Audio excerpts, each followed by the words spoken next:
Okay, students. So in last class we were discussing about mainly oxidation number and oxidation state. This was the first class of redox reactions, and hope you remember that we have mainly discussed about what is the oxidation state and what is the oxidation number. I think oxidation state what we studied in studies class was mainly the charge present on any atom in a given compound. It may be positive or negative, but always an integer. And in case of oxidation number, we have to find the average of oxidation states. Like let us go for some examples. Okay, तो मान लेते हैं कि हमारे पास एक compound है, let's say this compound, जिसमें कि हमने लास्ट टाइम बात की कि पहले सबसे हम लोग यहाँ क्या करते हैं, बॉन्ड की ब्रेकिंग करते हैं. First of all, we have to break the covalent bonds. Okay, in case of ionic bonds, we can directly separate the cation and anion. What we studied in previous class, like in case of NaCl, we can simply write like Na plus and Cl minus. So this plus one is the oxidation state of sodium, and this minus one is the oxidation state of chlorine atom. While in case of ionic compound, we have to simply separate the cation and anion. But when we are talking about the covalent compounds, मान लेते हैं हमारे पास एक covalent compound है H bond Cl. तो कल की class में, प्रीवियस क्लास में मैंने आपको कहा था कि आप सिंपली बॉन्ड को ब्रेक करेंगे, चार्जेस को सेपरेट करेंगे. जो हाथी है मींस मोर इलेक्ट्रोनेगेटिव, वहां पे माइनस, और जो जीपी है वहां पर आप रखेंगे पॉजिटिव चार्ज. ये जो कल हमने डिस्कस किया, वही मैंने कहा था कि अगर यहाँ डबल बॉन्ड है तो डबल बॉन्ड के केस में अगेन आप सेपरेट करो. More electronegative atom will get negative charge and less electronegative atom will get positive charge. In case of triple bond like C triple bond N, ऐसे इसको भी तोड़ दिया जाए C+3 और N-3. क्यों? क्योंकि नाइट्रोजन की इलेक्ट्रोनेगेटिविटी ज्यादा है और कार्बन की इलेक्ट्रोनेगेटिविटी कम है. ओके, एक बात और मत भूलिएगा, जो लास्ट टाइम आपको मैंने बताया कि मान लेते हैं कि रस्सी खींचने वाले दोनों हाथी हैं, फिर क्या किया जाएगा. तो ये भी मैंने आपको बताया था स्टूडेंट्स कि अगर H बॉन्ड H है, मतलब दोनों आइडेंटिकल एटम है, तो दोनों की ताकत बराबर है, तो बॉन्ड को बीच से ब्रेक किया जाएगा, दोनों एटम सेपरेट हो जाएंगे और उन दोनों हाइड्रोजन एटम पर जीरो चार्ज आएगा. मतलब किसी पर भी कोई चार्ज नहीं आएगा, क्योंकि कोई भी एटम एक दूसरे के चार्ज को नहीं चुराएगा, क्योंकि सिंपल सी बात है कि दोनों की जो ताकत है वो सेम है. तो ये कल हम लोगों ने डिस्कस किया, या आपको उम्मीद है कि पूरा याद होगा और आपने रिवाइज किया होगा इस क्लास को अटेंड करने से पहले. और अब हम लोग एक एग्जांपल आपको और देते हैं, आगे चले कि जैसे मान लो ये वाला कंपाउंड है, इसमें आपको ऑक्सीडेशन स्टेट और ऑक्सीडेशन नंबर्स मान लीजिए निकालने हैं. तो सबसे पहले हम लोग बॉन्ड ब्रेक करें लाइक C और H, कार्बन पर माइनस और hydrogen plus, carbon minus hydrogen plus, chlorine minus carbon plus, क्योंकि क्लोरीन ज्यादा इलेक्ट्रोनेगेटिव है और इसको तोड़ने पर 0 0. तो यहाँ पर इस कार्बन एटम की अगर बात करें हम लोग, तो इस वाले पर चार्ज आ गया -2 और इस पर चार्ज आ गया हाउ मच, +2. तो ये क्या है, कार्बन का ऑक्सीडेशन स्टेट. हाइड्रोजन की बात करें, दोनों पर +1 चार्ज है और क्लोरीन दोनों पर क्या चार्ज है, -1 एंड -1.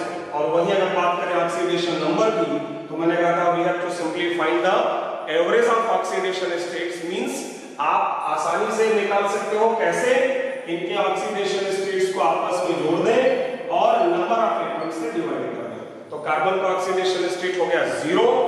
हाइड्रोजन की बात करें तो दोनों इक्वल हैं, ऐड करो आ गया +1, क्लोरीन का भी आ गया -1. तो यहां तक हम लोगों ने प्रीवियस क्लास में डिस्कस किया. अब हमें इसके आगे बढ़ना है. एक चीज यहां पर मैं आपसे और शेयर करूंगा. वो अलग बात है कि ये डिस्कशन अभी करना हमारे लिए थोड़ा सा मुश्किल होगा, क्योंकि किसी और टॉपिक से रिलेटेड कॉन्सेप्ट है. जैसे मैंने आपसे कहा कि अगर दोनों एटम हाथी मींस दोनों की ताकत बराबर है, तो हम लोग जब बॉन्ड तोड़ेंगे तो वहां पर 0 0 चार्ज आएगा. मतलब मैंने ये कहा कि अगर मान लो कार्बन और कार्बन एटम तुमने तोड़ा तो 0 0 चार्ज आएगा. जो लोग थोड़ा बहुत इस बात के बारे में जानते हो कि एटम्स का हाइब्रिडाइजेशन कैसे निकाला जाता है, ये बहुत आगे का है, क्लास 11th के ही किसी और टॉपिक का है. लेकिन जो लोग आप में से इसको जानते हो वो समझ सकते हैं. क्लास 11th स्टूडेंट्स स्पेशली इसको अभी नहीं समझ सकते हैं, क्योंकि ये उन्होंने नहीं पढ़ा है. लेकिन जो लोग क्लास 12th में हैं या क्लास 13th में हैं, वो इजीली समझ सकते हैं. मतलब मैं ये कहना चाह रहा हूं कि कि अगर आप ये बॉन्ड तोड़ते हैं और अगर इन दोनों एटम्स का हाइब्रिडाइजेशन लेट से इक्वल नहीं है, ये एक छोटा सा पॉइंट है, क्लास 11 के स्टूडेंट्स इसको इग्नोर करेंगे, नहीं समझेंगे अभी, ओके, क्योंकि आपका अभी ये कॉन्सेप्ट जो है कंप्लीट नहीं हुआ है। मान low carbon carbon atom, usually हम क्या बात कर रहे थे कि इनको ब्रेक करेंगे तो 0 0 आएगा, लेकिन अगर ये दोनों एटम का हाइब्रिडाइजेशन डिफरेंट है, मान लेते हैं एक sp और एक sp2 है, तो आप लोगों को पता होगा कि sp कार्बन की इलेक्ट्रोनेगेटिविटी sp2 से ज्यादा, ये कहीं आपने पढ़ा होगा, और sp2 की sp3 से ज्यादा। तो इस कंडीशन में जब आप इसको तोड़ेंगे तो ये ज्यादा इलेक्ट्रोनेगेटिव, ये कम इलेक्ट्रोनेगेटिव, तो चार्ज -1 और +1 आएगा, और इस कंडीशन में आप 0 0 नहीं रख सकते। बट क्लास 11 के लिए मैं अभी सजेस्ट नहीं करूंगा कि आप इसको समझें, हम लोग इस पर आगे चर्चा करेंगे, ओके। एक बात आप और समझने जरा यहाँ पर कि मान लीजिए अगर आपसे कहा जाए कि आपके पास बेंजीन है C6H6, बेंजीन का स्ट्रक्चर आप सबको पता है, 6 number ring, alternate pi bond, सभी कार्बन एटम पर एक एक हाइड्रोजन अटैच्ड है, और लेट से आपसे कहा जाए कि इसके अंदर कार्बन और हाइड्रोजन का ऑक्सीडेशन स्टेट और ऑक्सीडेशन नंबर आप लोग जो है पता करें। कि आपसे कहा गया कि साहब जो है बेंजीन है, इसमें C और H बॉन्ड ब्रेक करो और पता करो किसका क्या ऑक्सीडेशन नंबर है। तो जैसा कि आप देख रहे होंगे इसमें कोई भी अगर कार्बन उठाया गया, लेट से ये वाला कार्बन उठाया गया, तो ये कार्बन आप देख लो इधर जुड़ा है हाइड्रोजन से, इधर जुड़ा है कार्बन से, इधर जुड़ा है कार्बन से। तो जब C और H तोड़ोगे तब तो +1 यहाँ पर कार्बन ज्यादा इलेक्ट्रोनेगेटिव है तो -1 आ जाएगा। जब आप C और H बॉन्ड तोड़ेंगे तो H लेस इलेक्ट्रोनेगेटिव एटम तो यहाँ +1, कार्बन ज्यादा इलेक्ट्रोनेगेटिव एटम तो यहाँ -1 आएगा। लेकिन जब आप लेफ्ट और राइट से बॉन्ड ब्रेक करेंगे तब क्या आएगा? 0। क्यों 0 आएगा? क्योंकि दोनों तरफ कार्बन है। सिमिलरली जब आप इसको तोड़ेंगे तो यहां भी इस H के कारण -1 आएगा और बाकी लेफ्ट और राइट में चार्ज नहीं डेवलप होगा क्योंकि 0 चार्ज है। यहां से अगर बात करें फिर से इस कार्बन पे -1 +1, यहां -1 +1 हाइड्रोजन के कारण, क्योंकि कार्बन कार्बन बॉन्ड जो रिंग का है ना उसको तोड़ने से कोई चार्ज डेवलप होने वाला नहीं है। अगर मैं इसकी बात करूं तो यहाँ +1 -1, इसकी बात करें तो +1 और -1, तो फाइनली हर एक कार्बन पर क्या आ गया? -1 और हर एक हाइड्रोजन पर क्या आ गया? +1। तो आप लिख सकते हो कार्बन का -1 और हाइड्रोजन का +1। अब 6 कार्बन और 6 हाइड्रोजन है तो हम लोग 6 बार 6 टाइम्स तो नहीं लिखेंगे, जैसा कि प्रीवियस क्लास में बात हुई है, एक बार भी आप लिखोगे तो चलेगा। तो कार्बन हो गया -1, हाइड्रोजन हो गया +1, एवरेज भी चूंकि सारे कार्बन -1 है तो -1 और सारे हाइड्रोजन +1 है तो +1, तो ये भी कर सकते हैं। अच्छा, इसी में थोड़ा सा अगर मैं लेट से बदलाव करूं, मान लो यहाँ पर एक हाइड्रोजन की जगह मैं क्लोरीन रखूं, लेट से मैं क्लोरोबेंजीन की बात करूं, अगर मान लो मैं क्लोरोबेंजीन की बात करूं, एक हाइड्रोजन की जगह मैं क्लोरीन रख दूं तो क्या होगा? जहां पर आपने क्लोरीन रखा है उस बॉन्ड को जब आप तोड़ोगे तो थोड़ा सा डिफरेंस आएगा। क्या डिफरेंस आएगा भाई? क्लोरीन की इलेक्ट्रोनेगेटिविटी कार्बन से ज्यादा है तो उस कंडीशन में क्या होगा? क्लोरीन पे -1 और कार्बन पे +1 हो जाएगा। देखो इस तरह का कोई भी क्वेश्चन आप कर सकते हो एक बार अगर आपको बॉन्ड ब्रेकिंग आ गई, ठीक है, आई होप सो कि आपको वो समझ आया है। तो इसको ब्रेक करने से हम -1 और ये +1 आया, तो अब देखिए 5 कार्बन एटम तो -1 होंगे लेकिन एक कार्बन एटम क्या होगा? +1। तो आप यहाँ क्या लिखोगे? -1, +1। अब आप -1 को 5 बार लिख सकते हो बट उसकी जरूरत नहीं है, ठीक है। तो एक बार लिखा -1, एक बार +1, मतलब 5 कार्बन -1 तो उसके लिए एक बार -1 लिख दिया और एक बार कार्बन +1 है तो वो लिख दिया। अब जब आप इसके औसत पर जाओगे तो ध्यान रखना कि एक ये गलती मत करिएगा यहाँ पर कि एक कार्बन -1 है, एक +1 है, औसत 0 आ गया, ये आपका गलती हो जाएगा। इस तरह की गलतियों से बचिए। क्या गलती हो गया भाई? जब आप एवरेज निकालोगे तो 2 ही कार्बन थोड़े ना है, एवरेज तो यहाँ टोटल 6 कार्बन का निकालोगे ना, टोटल आपके पास 6 कार्बन एटम है, तो आपके 5 कार्बन एटम का चार्ज जोड़ के आ जाएगा -5। अगर समअप किया जाए तो 5 कार्बन का -1 जोड़ते हुए -5 और एक कार्बन का +1, ये टोटल चार्ज आ गया डिवाइडेड बाय कितने लोगों में बांट देना है? 6 कार्बन में, तो आपका औसत आया -4/6, या हम लिख सकते हैं -2/3।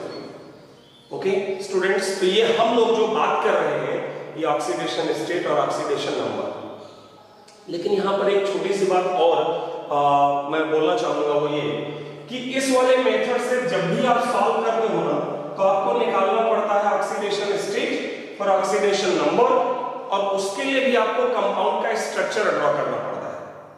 तो अब हम लोग बात करना चाहेंगे एक ऐसे मेथड की जिसमें हमें कंपाउंड का स्ट्रक्चर नहीं ड्रॉ करना है। मतलब आप ये बात करना चाहते हैं, जरूरी थोड़ा नहीं कि एग्जाम में क्वेश्चन आ रहा है तो आपको सारे कंपाउंड का स्ट्रक्चर पता ही है। तो अगर हमें मान लो बिना स्ट्रक्चर के बात करनी है तो कैसे किया जाएगा? ओके, तो मैं यहां पर डिस्कशन अब करना चाहूंगा कि rules to find oxidation number. Oxidation number निकालने के लिए कुछ नियम होते हैं, उन नियमों पर हम लोग यहां पर अब चर्चा करेंगे। ओके, लेकिन एक बात आपको मैं जरा यहां पर शेयर कर दूं या इन्फॉर्म कर दूं कि ये जो मेथड हम लोग पढ़ेंगे ये ऑक्सीडेशन नंबर निकालने का है, it is not for oxidation state. क्यों? क्योंकि ऑक्सीडेशन स्टेट के लिए इंडिविजुअल चार्ज आपको चाहिए, हर एटम का अलग अलग चाहिए, किस पर कितना आया है। लेट्स से अगर वहां 4 कार्बन एटम है तो चारों पर अलग अलग कितना आया है ये आपको पता करना होगा, और वो आप बिना स्ट्रक्चर ड्रॉ किए हुए नहीं कर पाओगे। लेकिन ऑक्सीडेशन नंबर की जहां तक बात आती है वो हम बिना स्ट्रक्चर के भी कर सकते हैं। फाइन, तो ये जो डिस्कशन हम करेंगे वो किसका होगा? ऑक्सीडेशन नंबर का। ये बात आप कान खोल के सुन लें। चलिए अब ध्यान दो, एक बात आप लोग सारे लोग समझते हैं, जैसे मान लो एक कंपाउंड है सल्फ्यूरिक एसिड, सुनिएगा जरा ध्यान से। मान लो एक कंपाउंड है सल्फ्यूरिक एसिड, अगर इसमें हर एक एटम का बॉन्ड ब्रेक कर दिया जाए, जैसे इसको तोड़ा जाए तो -1 + 1, यहां से भी -1 + 1, यहां से -1 + 1, यहां से भी -1 + 1 का क्यों कैसे आया ये सब डिस्कशन हो चुका है। ये है आपका -4 + 2 और ये आपका -2 + 2। अब अगर आप ध्यान दो तो सल्फर पे चार्ज है +6, ऑक्सीजन पर है -2 और हाइड्रोजन पर कितना है +1। अच्छा, इस पूरे कंपाउंड में कितना सल्फर है? इस पूरे कंपाउंड में कितना सल्फर एटम है? एक सल्फर एटम, और सल्फर एटम में चार्ज कितना है +6। ऑक्सीजन एटम कितना है 4 oxygen atoms and each oxygen atom carries -2 charge. So for 4 oxygen atoms this must be -8 and for hydrogen atoms ये है 1+, ये है 1+, +2, सबको जोड़ दिया तो कितना आ गया 0। क्या किया मैंने कहा सल्फर का +6, ऑक्सीजन का -2 होता है तो 4 ऑक्सीजन का -8 और हाइड्रोजन का +1 और सब जोड़ दिया तो क्या है 0। तो क्या ये कोई जादू है, मैजिक है? ये कोई मैजिक नहीं है, ये बड़ी बेसिक सी बात है कि अगर आप कोई न्यूट्रल कंपाउंड लेते हो, न्यूट्रल का मतलब ये है आयंस का मतलब जैसे कि नाइट्रेट आयन हो गया, सल्फेट आयन हो गया, फास्फेट आयन हो गया, तो इस बात को आप कान खोल के सुन लें और समझ लें, ठीक है, कि अगर आपके पास कोई कंपाउंड न्यूट्रल है मतलब इस कंपाउंड पर कोई चार्ज नहीं है, इसका मतलब ये नहीं है कि इसके अंदर कहीं चार्ज ही नहीं है, चार्ज है, हर एटम पर अपना अपना चार्ज है, लेकिन उन सब का जो सम है वो 0 है और शायद इसी वजह से वो न्यूट्रल है। वही शायद हम यहां कह सकते हैं, इनके साथ नाइट्रेट आयन क्या कह सकते हैं कि साहब जो है यहां भी हर एटम पर चार्ज है, लेकिन उन सबके चार्ज का जो सम है वो 0 नहीं हो पा रहा है और इसीलिए उस पर -1 चार्ज है। तो हमारा जो पहला नियम है, हम लोग यहाँ रूल्स लिखने वाले हैं ना, चलिए हेडिंग डालिए, rules to find the oxidation. Okay, ये हमारा हेडिंग रहेगा और इसमें जो पहला नियम रहेगा, और बहुत ध्यान से लिखें समझें क्योंकि ये बहुत काम आने वाला है आपके। तो पहला नियम जो है रूल 1 वो ये है कि आप नोट कर लीजिएगा कि sum of oxidation numbers of all the atoms, sum of oxidation numbers of all the atoms in a given compound is 0। मतलब अगर कोई कंपाउंड आपको दिया हुआ है तो उसमें हर एक एटम के ऑक्सीडेशन नंबर को सम अप करें तो 0 आएगा। फॉर एग्जांपल अगर H2SO4 है लिख से तो आप कहेंगे 2 times oxidation number of hydrogen plus 1 times oxidation number of sulphur plus 4 times oxidation number of oxygen must be 0। This is the first rule, note करो फटाफट, चलिए जल्दी से। Sum of oxidation numbers of all the atoms in a given compound is 0।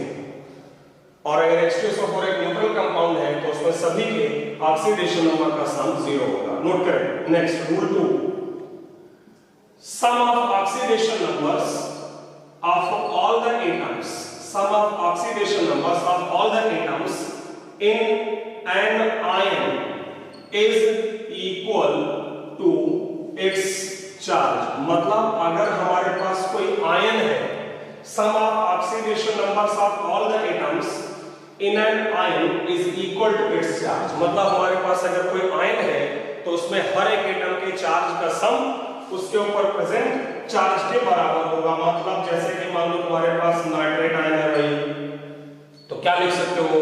तो आप लिख सकते हो 1 into oxidation number of nitrogen plus 3 into oxidation number of oxygen must be equal to -1।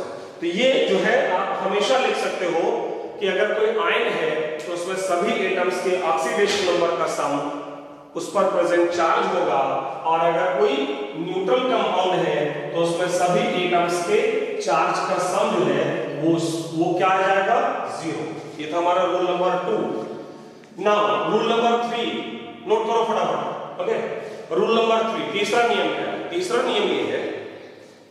तीसरा नियम ये है कि आप अगर बात करें यहां पर लाइक मेटल्स के बारे में, जैसे मान लीजिए फर्स्ट ए ग्रुप एलिमेंट्स की बात करें।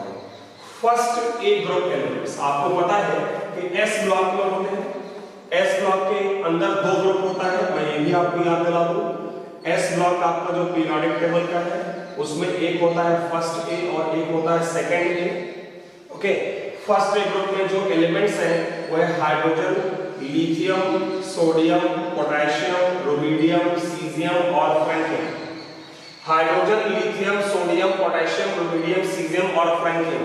हाइड्रोजन की मैं अभी बात नहीं कर रहा हूं, लेकिन बाकी इन सभी का जो ऑक्सीडेशन नंबर है वो हमेशा क्या होता है? +1 ऑलवेज। मतलब दुनिया में कोई भी कंपाउंड है इनका हमेशा +1। देखो मैं ये नहीं कह रहा हूं कि अगर कहीं सोडियम अनकंबाइंड स्टेट में है तो +1 होगा। भाई सोडियम अगर कहीं मुक्त अवस्था में है, मुक्त अवस्था मतलब किसी से जुड़ा हुआ नहीं है, तब थोड़ा नया +1 होगा। भाई ये तो आदान प्रदान जब होगा, मींस इलेक्ट्रॉन्स का जब ट्रांसफर होगा तभी चार्ज डेवलप होता है ना, तो इनके कंपाउंड्स में ये +1 होगा। लेकिन अगर कहीं पर सोडियम अकेला है, न्यूट्रल है, तो ऑब्वियसली उसका ऑक्सीडेशन नंबर क्या हो जाएगा? 0। तो पहले ग्रुप में लिथियम से लेकर फ्रैंकियम तक के जो एलिमेंट हैं उनका ऑक्सीडेशन नंबर +1। सेकंड ग्रुप की अगर मैं बात करूं तो beryllium, magnesium, calcium, strontium, barium और रेडियम, इन सभी का जो ऑक्सीडेशन नंबर है वो हमेशा +2 होता है। ये नोट कर लीजिए। सेकंड ग्रुप एलिमेंट्स का ऑक्सीडेशन नंबर हमेशा +2 होता है। फर्स्ट ग्रुप एलिमेंट्स का ऑक्सीडेशन नंबर +1। हाइड्रोजन की भी बात नहीं हो रही है। और आपको याद हो कि एक और है थर्ड ए ग्रुप, वैसे तो ये पी ब्लॉक में आता है। इसके 2 एलिमेंट्स को याद रखो, बोरान और एल्यूमिनियम। इनका ऑक्सीडेशन नंबर हमेशा +3 होता है। नोट करिए फटाफट। तो मैंने ये कहा है तीसरे नियम में कि एस ब्लॉक के पहले ग्रुप के elements they are always +1, second group elements are always +2, and for P block elements only for third A group boron and aluminium has oxidation number +3 always. अभी तक क्या बात हुई? पहला नियम क्या था? अगर कोई न्यूट्रल कंपाउंड है तो सभी के ऑक्सीडेशन नंबर का सम 0।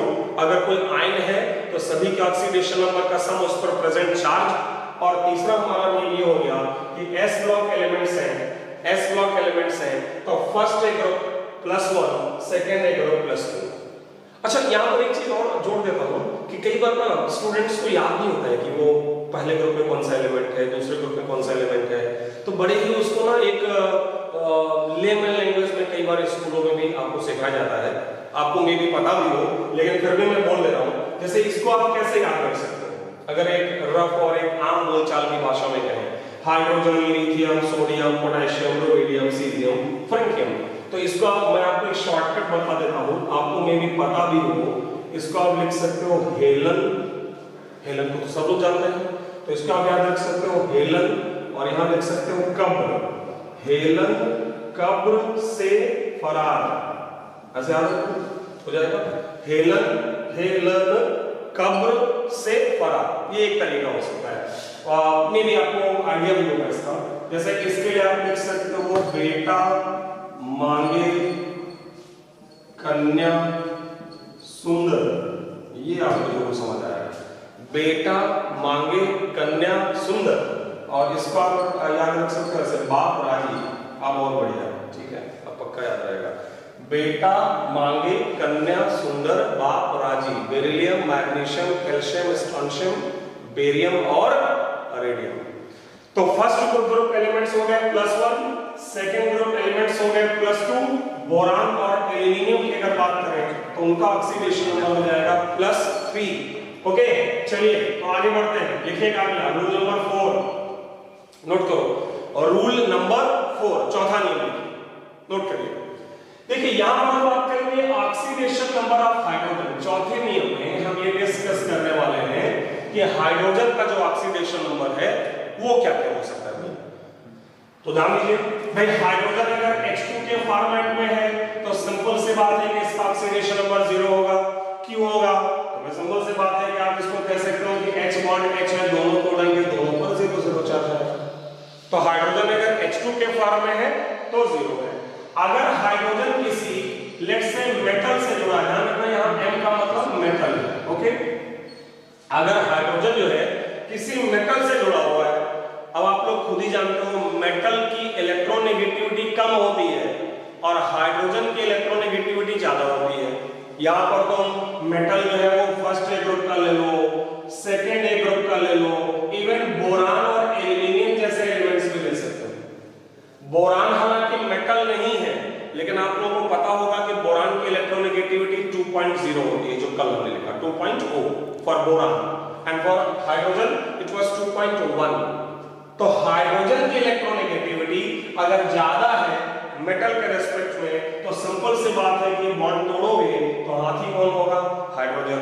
तो हाइड्रोजन पर यहाँ पर जो चार्ज है वो क्या आएगा? -1। सुन लीजिए ध्यान से।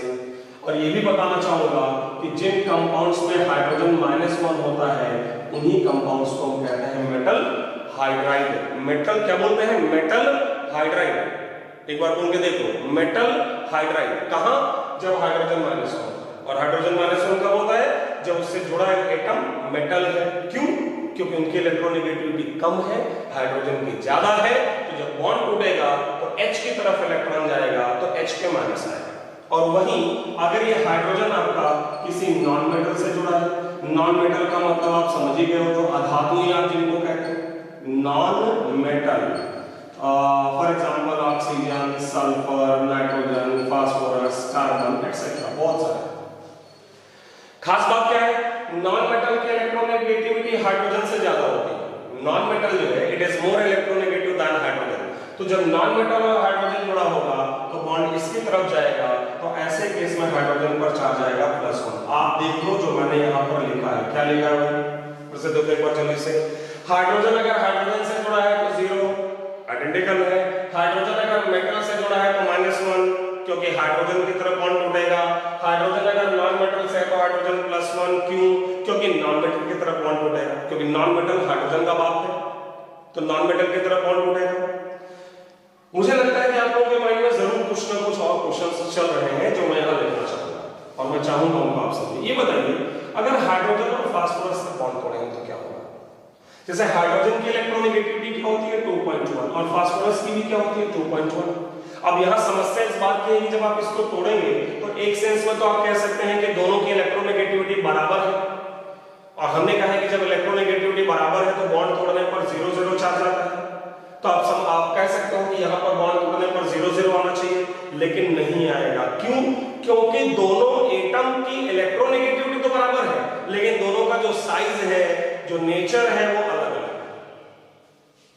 तो क्वेश्चन राइज होता है कि ऐसे केसेस में किस एटम पर पॉजिटिव चार्ज आएगा और किस एटम पर नेगेटिव चार्ज आएगा। इस चीज को समझाने के लिए एक मैं लेमैन लैंग्वेज में आपको बात समझाता हूं, आप जरा समझने की कोशिश करिएगा। जैसे मान लीजिए, जैसे अगर किसी चोर की अगर मैं बात करूं और आपसे पूछा जाए बताइए कौन सा चोर, मतलब चोर होने के लिए कौन से चोर की क्वालिटी अच्छी होगी या कौन ज्यादा अच्छा चोर होगा, तो देखिए चोरी करने के लिए 2 चीजें इंपॉर्टेंट होती हैं। अगर मैं क्वालिटीज बताऊं कि कौन सा चोर बेहतर हो सकता है, तो पहले नंबर पर वो चोर अच्छा होगा जिसकी ताकत अच्छी है, जिसकी इलेक्ट्रॉन को छीनने की ताकत बढ़िया है, एक तो वो चोर है। और दूसरी खूबी चोर के अंदर ये होनी चाहिए कि चोरी किया गया जो सामान लेकर आए उसको संभाल के रखने की जगह होनी चाहिए। नहीं समझ पाई बात? यार सिंपल सी बात है कि मान लो तुमने किसी घर से कुछ चुराया, अपने घर में लाके रखा, पता चला अगले दिन आपके घर से वो चोरी हो गया, कोई दूसरा चोरा ले गया, तो फिर आप अच्छे चोर नहीं हुए ना। अच्छे चोर होने के लिए क्या जरूरी है कि आप जो सामान चुरा के लाए घर पे उसको आप मजबूती से संभाल के भी रख पाते हैं। मतलब अगर आप मेरी बात समझ गए हो कि चोरी का सामान संभाल के रखने के लिए आपका घर बड़ा होना चाहिए। अरे घर बड़ा होगा, बहुत सारे कमरे होंगे, चुरा के लाए सामान किसी कमरे में रख दिया, अब कोई नहीं चुरा पाएगा ना, वो ढूंढ ही नहीं पाएगा। महल जैसा घर है आपका, वो कहां ढूंढता रहेगा? तो वो ना आप अच्छे चोर। तो मेरे कहने का मतलब ये है कि अब अगर मैं यहाँ पर वापस लौटूं कि मान लीजिए फास्फोरस और हाइड्रोजन की मैं बात कर रहा हूँ, तो देखो दोनों चोरों की ताकत बराबर है, ये आप समझ रहे हो, लेकिन दोनों चोरों का घर एक जैसा नहीं है। एक चोर का घर बड़ा है, फास्फोरस बड़े साइज का होता है, आप लोग जानते हैं, और हाइड्रोजन छोटे साइज का होता है। तो सिंपल सी बात है, आप खुद ही बता दीजिए कौन बढ़िया चोर है? फास्फोरस। सिंपल सी बात। तो बॉन्ड टूटेगा तो किसकी तरफ इलेक्ट्रॉन जाएगा? फास्फोरस की तरफ। तो फास्फोरस पर कैसा चार्ज आ जाएगा? -1, और हाइड्रोजन पर कैसा आ जाएगा? +1। एक सिंपल सी बात। अब इस कॉन्सेप्ट को आप कई जगह अप्लाई कर सकते हो। जैसे आप कार्बन सल्फर तोड़ रहे हैं, मान लीजिए कार्बन की इलेक्ट्रोनेगेटिविटी 2.5, सल्फर भी 2.5, तोड़ दीजिए। कौन बड़ा चोर है? सल्फर। क्यों? साइज बड़ा है, 1 नेगेटिव या पॉजिटिव। कार्बन आयोडीन तोड़ दीजिए, दोनों की इलेक्ट्रोनेगेटिविटी बराबर होती है। हाँ, कौन किस पर नेगेटिव जाएगा? आयोडीन। क्यों? क्योंकि आयोडीन बढ़िया चोर है। क्यों बढ़िया चोर है? साइज बड़ा है। तो इस कॉन्सेप्ट का भी इस्तेमाल हम लोग आगे कर लेंगे। एक अच्छा कॉन्सेप्ट है कि समटाइम्स अगर बराबर इलेक्ट्रोनेगेटिविटी हो जाए तो उस केस में हमेशा नेगेटिव चार्ज जो है उस एटम पर जाएगा जिस एटम की इलेक्ट्रोनेगेटिविटी तो खैर चलिए बराबर हो गई, लेकिन जिस एटम का साइज बड़ा है। तो क्या पढ़ा अभी तक हमने? फटाफट रिवाइज करो। पहला, न्यूट्रल है, सबका सम 0। आयन है, सबका सम, उस पर प्रेजेंट चार्ज। तीसरी, first group +1, second group +2, boron और एल्युमिनियम +3, हाइड्रोजन H2 है तो 0, मेटल के साथ -1, नॉन मेटल के साथ +1। आगे बढ़ जाता है रूल नंबर 5। अब आगे सुनो रूल नंबर 5, ये काफी इंपॉर्टेंट नहीं है हमारे पास, तो 2-4 स्टार लगा सकते हो, ठीक है? ये 5 स्टार कॉन्सेप्ट है। तो रूल नंबर अगर 5 की मैं बात करूं तो मैं यहां बात करना चाहूंगा कॉन्सेप्ट ऑफ हैलोजेंस। हैलोजेंस का जो ऑक्सीडेशन नंबर है वो हम लोग कैसे निकालते हैं? अच्छा, कल हमारी बात हुई है कि सबसे ज्यादा इलेक्ट्रोनेगेटिव एटम पूरे पीरियोडिक टेबल में कौन है? फ्लोरीन। हैलोजेंस में फ्लोरीन, क्लोरीन, ब्रोमीन और आयोडीन आते हैं। फ्लोरीन की इलेक्ट्रोनेगेटिविटी सबसे ज्यादा है। सबसे ज्यादा का मतलब ये हुआ कि ये किसी से भी जुड़ेगा तो इसके इलेक्ट्रॉन को छीन लेगा। अब आपको कल मैंने एक बात बोली थी कि फ्लोरीन सबका बाप है, मतलब फ्लोरीन किसी से भी जुड़ेगा तो उसके इलेक्ट्रॉन छीन लेगा। वैसे मैं अगर छोटी सी बात बताऊं तो फ्लोरीन सबका बाप है। सेकंड नंबर का बाप जो है वो ऑक्सीजन है, तीसरे नंबर का बाप नाइट्रोजन है। और मैं आपको एक सजेशन भी दूंगा कि 3 एलिमेंट याद रखिएगा, और याद रखने का तरीका ये है जो सबके पास है, क्या? Phone, FON, fluorine, oxygen, nitrogen. Fluorine की इलेक्ट्रोनेगेटिविटी 4 है, ऑक्सीजन की 3.5, नाइट्रोजन की 3.06। तो फ्लोरीन सबका बाप, मतलब अगर आपसे कोई कहे कि फ्लोरीन का बाप कौन, तो आप कहेंगे फ्लोरीन का कोई बाप नहीं है, क्योंकि वो सबसे ज्यादा इलेक्ट्रोनेगेटिव है। आपसे कहा जाए ऑक्सीजन का बाप कौन, तो आप कहेंगे ऑक्सीजन का एक बाप है, कौन है? फ्लोरीन। क्यों? क्योंकि O से F ज्यादा इलेक्ट्रोनेगेटिव है, लेकिन बाकी सारे उससे कम है। सिमिलरली, अब आप समझ गए होंगे, सिमिलरली अगर मैं कहूं कि नाइट्रोजन के कितने बाप हैं, तो आप कहेंगे नाइट्रोजन के 2 बाप हैं। कौन कौन है उसके बाप? ऑक्सीजन और फ्लोरीन, क्योंकि इनकी इलेक्ट्रोनेगेटिविटी नाइट्रोजन से ज्यादा है। तो अगर आप इस बात को समझें कि फ्लोरीन आपका जो होता है जिसका एटॉमिक नंबर परमाणु क्रमांक 9 है, उसका कॉन्फ़िगरेशन 2,7 है। लास्ट में कितने इलेक्ट्रॉन है? 7। कितने की कमी है? 1 की। लेगा या देगा? लेगा। क्यों? क्योंकि सबसे ज्यादा इलेक्ट्रोनेगेटिव है, तो कभी दे नहीं सकता, हमेशा लेगा। और कितना लेगा? 1। क्यों 1 लेगा? क्योंकि ऑक्टेट पूरा करने के लिए सिर्फ 1 की ही आवश्यकता है। तो फ्लोरीन हमेशा इलेक्ट्रॉन लेता है। कितना इलेक्ट्रॉन लेता है? 1 इलेक्ट्रॉन लेता है। तो फ्लोरीन पर हमेशा कितना चार्ज आएगा? -1। तो फ्लोरीन का रिजल्ट आ गया -1 ऑलवेज। समझिए बात, फ्लोरीन का हमेशा -1। क्यों? हमेशा लेगा, दे नहीं सकता क्योंकि मोस्ट इलेक्ट्रोनेगेटिव है, और हमेशा एक लेगा क्योंकि उसके पास ऑलरेडी 7 इलेक्ट्रॉन है।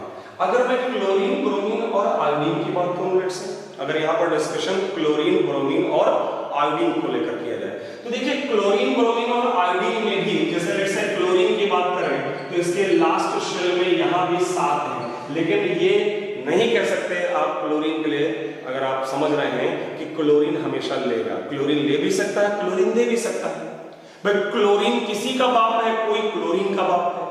तो अब आप सोच के बताओ कि अगर क्लोरीन इलेक्ट्रॉन गेन करे तो कितना करे? सिर्फ 1 इलेक्ट्रॉन। क्यों? क्योंकि इसके पास भी ऑलरेडी कितने हैं? 7। तो आप सोच के बताओ, क्लोरीन अगर इलेक्ट्रॉन गेन करेगा तो सिर्फ 1, तो उस पर क्या चार्ज आएगा? -1। ये आपका मिनिमम ऑक्सीडेशन नंबर क्लोरीन का है, और ये कितना हो जाएगा? -1।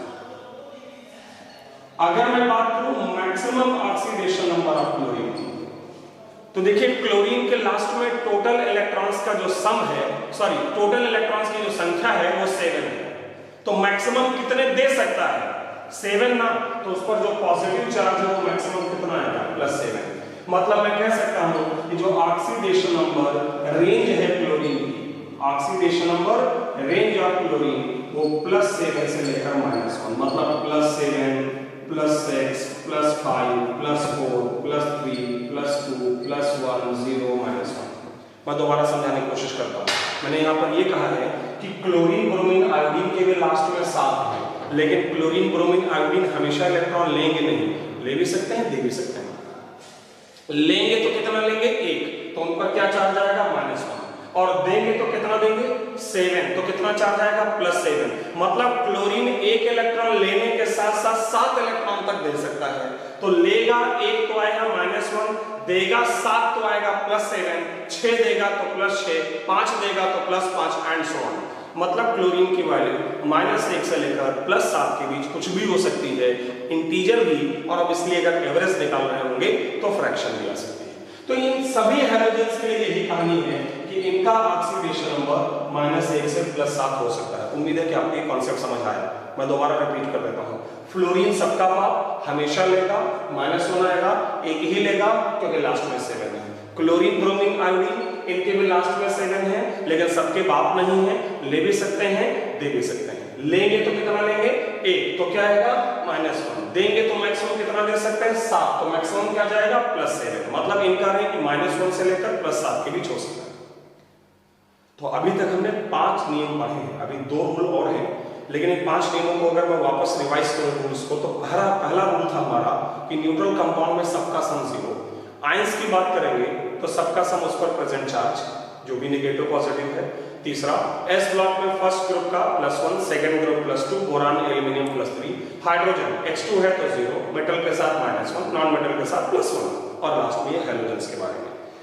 अब इसके पहले मैं आगे और डिस्कशन करूं, क्योंकि इसमें अभी 2 रूल हैं और उन 2 रूल्स के बाद बहुत सारे क्वेश्चंस हैं, तो मैं इसकी बजाय कि और सारा डिस्कशन इसमें करूं, 1-2 एग्जांपल देते हैं अभी तक जितना हमने पढ़ा है उसके आधार पर। एक बात सुनिए, जैसे अभी हम लोग थोड़ी देर पहले एक क्वेश्चन ये पढ़ रहे थे कि जैसे ये एक कंपाउंड है हमारे, तो आपको याद होगा कि हमने पता किया था कि इसका ऑक्सीडेशन स्टेज जो है वो -2 आया था, इसका +2 आया था, और ऑक्सीडेशन नंबर जो आया था वो 0 0 आया था।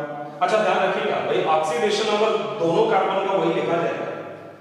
नो डाउट एक कार्बन -2 है, एक कार्बन +2 है, दोनों अलग अलग है ऑक्सीडेशन स्टेज, लेकिन जब आप नंबर की बात करोगे तो वो तो सेम होगा ना। मतलब मैं कह सकता हूं ना कि इसका ऑक्सीडेशन नंबर x है तो इसका भी ऑक्सीडेशन नंबर क्या होगा? x होगा। Number clear? तो इस कॉन्सेप्ट का अगर मैं इस्तेमाल करूं तो मान लो अगर आपसे कोई क्वेश्चन करता है कि साहब जो है N2H4 में नाइट्रोजन का ऑक्सीडेशन नंबर बताओ। ध्यान रखिएगा, हम ऑक्सीडेशन नंबर पढ़ रहे हैं, स्टेट नहीं, क्योंकि स्टेट निकालने के लिए स्ट्रक्चर चाहिए और ऑक्सीडेशन नंबर निकालने के लिए स्ट्रक्चर नहीं चाहिए। क्यों नहीं चाहिए स्ट्रक्चर? क्योंकि अगर आपको दिया उसने N2H4 में नाइट्रोजन का ऑक्सीडेशन नंबर बताओ, तो हमने मान लिया नाइट्रोजन का ऑक्सीडेशन नंबर क्या है? x। बट 2 नाइट्रोजन है तो दोनों का x और x, क्योंकि ऑक्सीडेशन नंबर सेम होता है, तो दोनों का x आ गया, तो हमने क्या लिख दिया है? 2 x। एक नाइट्रोजन का X तो दो नाइट्रोजन का XX मिला के 2X प्लस साथ में 4 हाइड्रोजन। हाइड्रोजन पर कितना चार्ज होगा? +1। क्यों +1 होगा? क्योंकि नाइट्रोजन से जुड़ा है और नाइट्रोजन एक नॉन मेटल है, तो हाइड्रोजन हो गया +1। और ये सम करने पर कितना? 0, क्योंकि हमने कहा है कि न्यूट्रल कंपाउंड में सबका सम 0 आता है, 0 आता है। इसको सॉल्व करेंगे तो आएगा 2x + 4 = 0। यहां से आएगा 2x = -4, इधर ट्रांसफर कर दो तो आएगा x = 2 से डिवाइड कर दिया जाए, सो -4/2 दैट इज आंसर। एक और क्वेश्चन, मान लो अगर आपसे कहा जाए लेट्स से कि आप जो है बोरान ट्राइक्लोराइड में क्लोरीन बताइए। क्लोरीन का फिक्स तो होता नहीं है, बोरान का लेकिन फिक्स होता है। कितना फिक्स होता है? +3। क्लोरीन का कितना? मान लो x है तो 3 क्लोरीन के 3x = 0, तो यहां से आ जाएगा x = अगर मैं डायरेक्टली लिख दूं तो -1। समझ आएगा? और लेते हैं, मान लो अगर आपसे क्वेश्चन किया जाए N3- नाइट्रोजन का, ये एक आयन है समझिएगा, 3 नाइट्रोजन है उस पर एक नेगेटिव चार्ज है, तो लिख डालो ना, इसमें सिर्फ नाइट्रोजन है और उसी को निकालना है। तो मान लेते हैं नाइट्रोजन है x और 3 नाइट्रोजन है तो 3x और बराबर उसका चार्ज -1 है, सो x = -1/3। और ऐसे बहुत सारे क्वेश्चंस आप लोग कर सकते हो जिसमें कोई परेशानी नहीं होगी। लेट्स से CH4, कार्बन का आपने ले लिया x है, अगर निकालना है, हाइड्रोजन का +1 ले रहा हूं, क्यों? क्योंकि कार्बन नॉन मेटल के साथ है, तो आ गया -4। मान लो आपके पास क्वेश्चन है NaBH4 हाइड्रोजन वाला, आप कह सकते हो कि हाइड्रोजन तो यार +1 होता है, नहीं ना, हाइड्रोजन कभी माइनस भी हो सकता है, ठीक है। तो अगर हाइड्रोजन निकालना है तो चलो कैलकुलेट कर डालते हैं। सोडियम पहले ग्रुप का सदस्य है तो सोडियम का हमेशा +1 होगा। बोरान इसका भी निश्चित था, आपको याद हो हमने भी लिखा है +3। हाइड्रोजन निकालना है, मान लो x है तो 4 हाइड्रोजन के 4x = 0, यहां से x बराबर क्या आ गया? -1। मतलब जो अननोन है उसका आप x ले लीजिए और बाकी जो नोन एलिमेंट्स हैं वो तो आपको पता ही है, उसको आप ले डालिए, आपका आंसर आ गया। क्लियर? समझ आई बात? एक एग्जांपल और मैं थोड़ा बेहतर ले लेता हूं। जैसे मान लो आपसे क्वेश्चन किया जाए कि साहब नॉट दिस, सबसे पहले ये देख लेते हैं फिर उस पर दिया जाएगा। लेट्स से PCl5 फास्फोरस, और ये समझिएगा अच्छा क्वेश्चन है। PCl5 में फास्फोरस निकालना है। देखो अगर PF5 में फास्फोरस निकालना होता ना तब मुश्किल नहीं था, क्योंकि फास्फोरस जो अननोन है वो x, फ्लोरीन हमने कहा है अभी भी कितना -1 होता है, तो 5 फ्लोरीन के लिए -1 = 0, इसको सॉल्व करेंगे तो x = +5 हो जाएगा। लेकिन यहां पर एक छोटा सा पॉइंट आप समझो कि फास्फोरस x है 5 × क्लोरीन, तो क्लोरीन का हम क्या रखें? बराबर 0 करें तब आएगा। लेकिन क्लोरीन का फिक्स नहीं होता है। हमने बात की है कि क्लोरीन -1 से लेकर भाई 7 तक हो सकता है, तो कैसे करें? सॉल्व नहीं कर पाएंगे ना? करेंगे, तरीका होगा, थोड़ा सा दिमाग लगाएंगे, घबराया नहीं जाता है। अगर कुछ डिफरेंट आ गया वहां भी सोचा जा सकता है। देखो लेना, ये बताओ P से क्या जुड़ा है? Cl। क्लोरीन की इलेक्ट्रोनेगेटिविटी फास्फोरस से ज्यादा है, क्लोरीन की इलेक्ट्रोनेगेटिविटी फास्फोरस से ज्यादा है, तो एक बात बताओ, क्लोरीन इलेक्ट्रॉन खींचेगा, मतलब क्लोरीन क्या करेगा? इलेक्ट्रॉन लेगा। और अभी थोड़ी देर पहले मेरी बात हुई आपसे कि क्लोरीन, ब्रोमीन और आयोडीन इलेक्ट्रॉन ले भी सकते हैं और इलेक्ट्रॉन दे सकते हैं, लेकिन देने को तो वो 7 दे सकते हैं, 6 दे सकते हैं, 5 दे सकते हैं, नहीं पता क्या क्या दे सकते हैं। लेकिन अगर मैं लेने की बात करूं तो साहब एक ही था सर, वो क्या था? 1 इलेक्ट्रॉन ले सकते हैं। तो अगर कभी भी क्लोरीन, ब्रोमीन, आयोडीन की तरफ इलेक्ट्रॉन आता है तो ध्यान रखिएगा कि इन पर हमेशा -1 चार्ज ही रहेगा। मैं दोबारा बोल दे रहा हूं कि क्लोरीन, ब्रोमीन, आयोडीन देते समय तो 7 इलेक्ट्रॉन, 6 इलेक्ट्रॉन, 5 इलेक्ट्रॉन दे सकते हैं, लेकिन लेते समय एक ही ऑप्शन है, क्या? 1 ले सकते हैं। तो उस कंडीशन पे उन पे चार्ज क्या ले लिया जाएगा? -1। तो अगर आपको PCl5 सॉल्व करना है, चूंकि फास्फोरस से क्लोरीन इलेक्ट्रॉन लेगा तो इसलिए आप उसको -1 ले सकते हो, x = +5। अब मैं जो लिख रहा था ना, ये सब क्वेश्चन आप कर सकते हो। जैसे ICl3 आयोडीन निकालो तो आयोडीन हो गया x, क्लोरीन को आप -1 ले सकते हो। क्यों ले सकते हो क्लोरीन को -1? क्योंकि I और Cl में Cl ज्यादा इलेक्ट्रोनेगेटिव है, Cl लेगा तो क्लोरीन का हम -1 ले सकते हैं।